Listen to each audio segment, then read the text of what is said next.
Hey there, welcome to another episode of the Cutting Room Floor. This is a segment that allows us to dig a little bit deeper into a theme or a topic from a recent message here at Sunny Slope.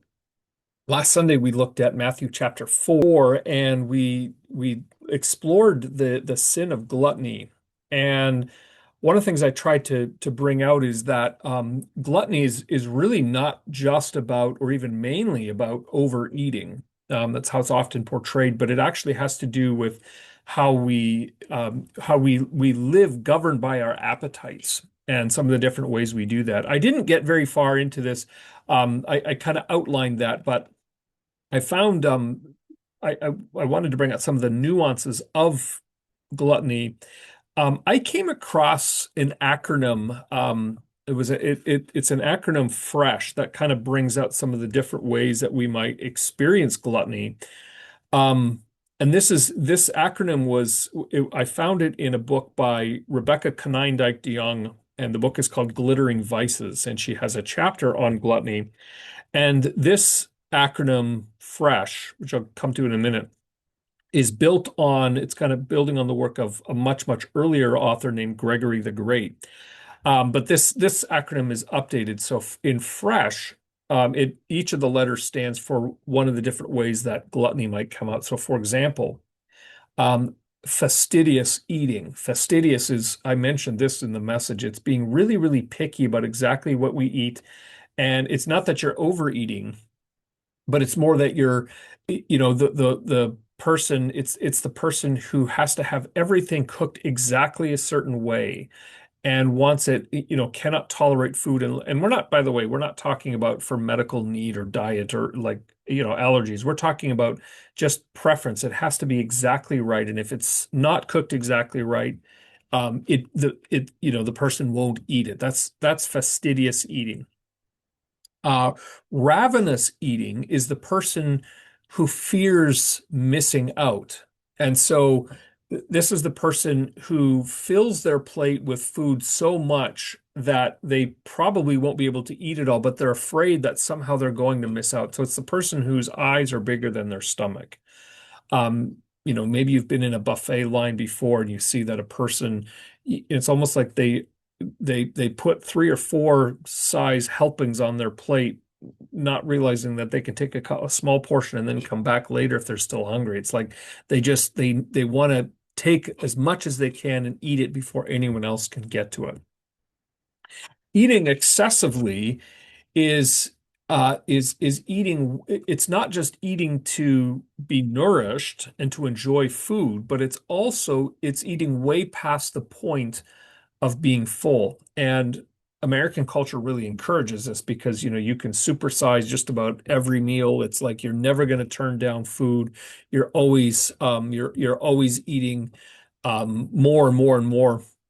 And it might even include eating in such a way that you're harming your body just for the sake of eating more. So it's never, it's like this is kind of what we often think of most when we think of the sin of gluttony. It's just eating to the point of excess. Eating sumptuously, to keep in line with that acronym, is a preoccupation with feeling full. Um, this is the idea that some people, it's not just that they want to eat to have their needs met, but it's like that sense that they have to have a feeling of, oh, like they eat a diet rich in fat and cream and butter and all of that stuff. Um, Rebecca Canine Young says it's not just that we want to taste the food, but we want to feel full in eating it, and like we want to feel almost like we've been, we relish the feeling of feeling full. And then finally, eating hastily is eating in such a way that we forget any good manners and decorum. It's like all we want to do is get the food into our mouth. And so, um, we're eating in ways that are really sloppy and really, sort of morally or at least socially uncomfortable because our focus is entirely on just getting as much food as we can into our mouths. So each of these represents a different way that we're actually we're seeking some kind of fulfillment, some kind of ultimate fulfillment or meaning in the food that we eat or in how we eat, and we're being controlled by our appetites. Paul writes in Philippians, he says of the people that their God was their belly, and each of these is ways that can do that. So one of the disciplines that is often practiced as a way of fighting against um, the excesses of gluttony is the discipline of fasting. Now, the question is, should you fast? Is that appropriate?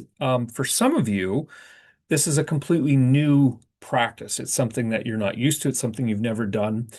And let's be honest, the Bible does not really come out and command fasting. It doesn't really put an emphasis on it the way it emphasizes other things. And so we want to acknowledge that up front. At the same time, when Jesus speaks of fasting, he seems to assume that it's a part of our practice. He doesn't say if you fast, he says when you fast, and then he gives some guidance on how to do it. So I want to at least encourage you to consider this as a discipline. Now, not everyone is going to be able to do this. There's sometimes medical reasons, sometimes health related reasons, and you shouldn't practice this discipline.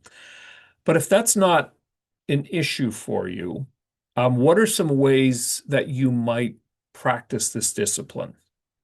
Well, there's a couple things I think you need to keep in mind. The first is that there's different ways to do it. Some people fast from certain kinds of food for a set period of time. You might, for season of Lent, you might give up, dessert or chocolate or soda or something like that. That's one way to do it.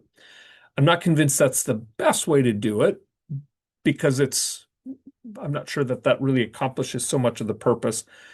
But here's another way. You can, especially if you're just starting out, if this is new to you, you can fast from dinner time one day until dinner time the next day. So effectively, um, you miss two meals. You miss a breakfast and a lunch, and then in between, you're not having any snacks or anything of that sort.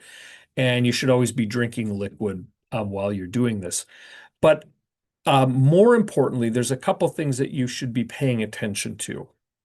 The first is you should be taking note of when it is that you're tempted to eat. When is it that you start to feel the hunger pangs? And what sorts of longings is that creating in you? You should pay attention and ask yourself, because Richard Foster says that fasting reveals our longings. And so that's a thought-provoking question to ask as you're fasting. What is it that you're longing for? What is it that maybe is a preoccupation with you?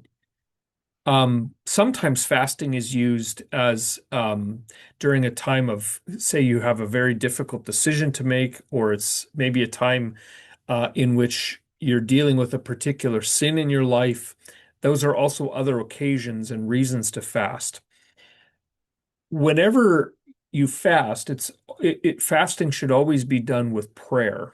And so if you take a day and you're fasting, take the time that you might say spend eating and spend that time in prayer and bring whatever it is that you've kind of realized as you've been going through the time of not eating. Maybe you've become aware that maybe there's a sin in your life, maybe there's something that you realize that you're more controlled by than you thought. Um, Maybe you realize how much your body needs food, and that is kind of a pointer to the way that we need to be developing our relationship and our dependence on God. Those are the things that you can then bring to God in prayer, and you can just name them and bring them and pray them to God, just as a way of acknowledging to Him and as a way of just seeking His face during a time of fasting. Fasting is not about controlling God. It's not about it's not going on a hunger strike for the Lord or something like that. It's about realizing our need for God. It's about realizing our impulses, like how you might find that you're always wanting to just eat and just throw food in your mouth, and when you can't do it, you suddenly realize how much you do that, and you realize that you're dependent on God to help you sort of control your own desires, those kinds of things. And as we do this, and as you make it a discipline and a practice in your life, it can actually bring some blessing and reward into your life. Thanks for watching. Don't forget to like and subscribe, and we'll see you next time here on the cutting room floor.